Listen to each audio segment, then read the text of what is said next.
also International Day of Happiness. This is the perfect way to start the day.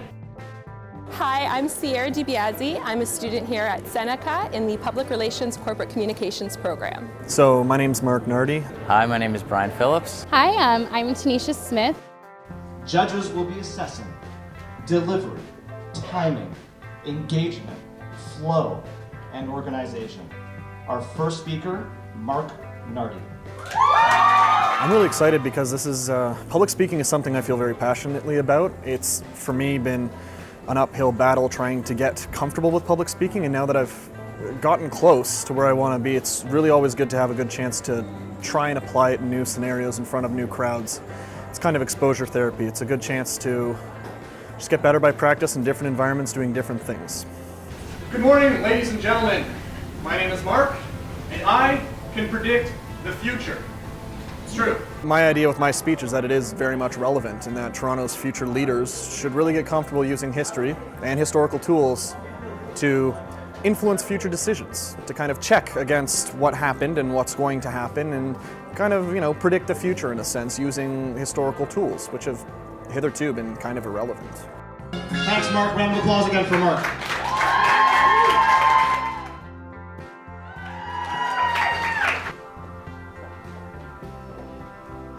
I'm really excited to be participating in Voices 2018 this year.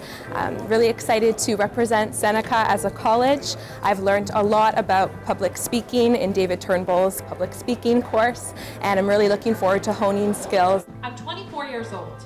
I have a post-secondary education. I've struggled to get a job in my field, so I've resorted to a combination of part-time work.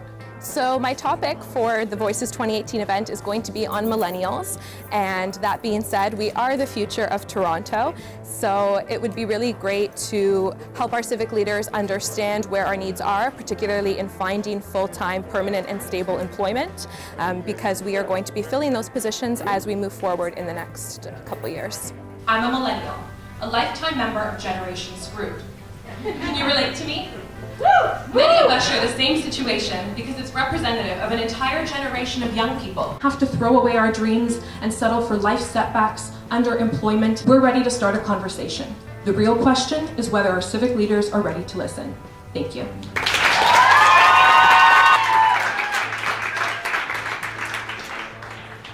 It's very humbling to have been elected by my classmates to represent our program in this contest, but it's also just a really cool learning opportunity for me anytime that I get to get outside of the actual Seneca campus to practice my skills is really a valuable experience, especially as I'm pursuing a career in public relations. Before I start, I just want to thank everybody that's here today.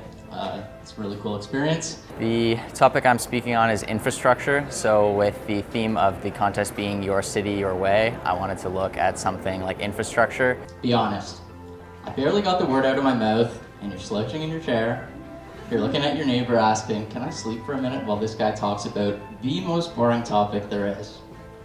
So why do we feel this way about this topic? My challenge was how do I make that interesting and how do I make that fun? So what I'm going to talk about is I'm giving 3 what I believe are fairly simple suggestions on simple improvements that we can make to our most basic infrastructure, which is our roads. So I really hope that it's well received.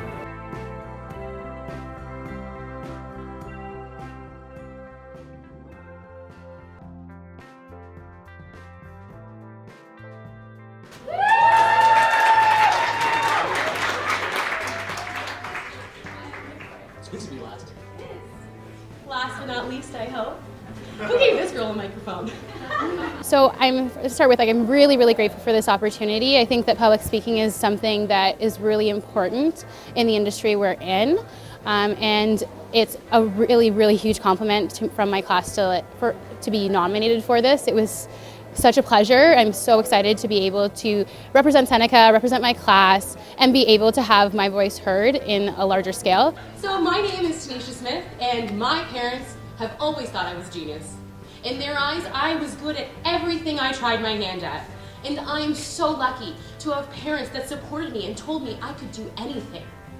That being said, They always encouraged me to be realistic in my dreams. I did my undergrad in English, but I did focus in theater studies as well. I've always been really passionate about the arts and musical theater, and I think it's often overlooked as a serious career, as a serious part of what society is. It's almost an afterthought, and I really wanted to focus on how the arts are important to everyone and how it goes across every single person. Like, every single person is touched by the arts in some way or another, and I thought it was really important for like my city, for the way I want it to be, is I want the arts to not be a side note. I don't want them to be an afterthought. I want them to be a focus.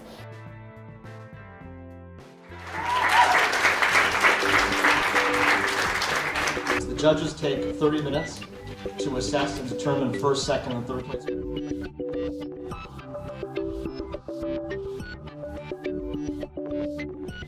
Second place winner, Brian Phillips.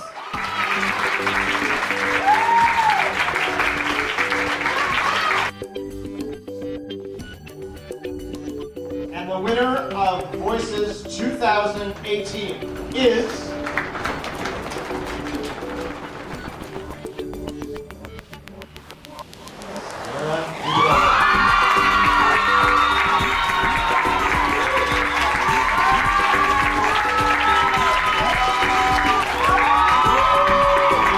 judges. Huge round of applause, please, for the judges.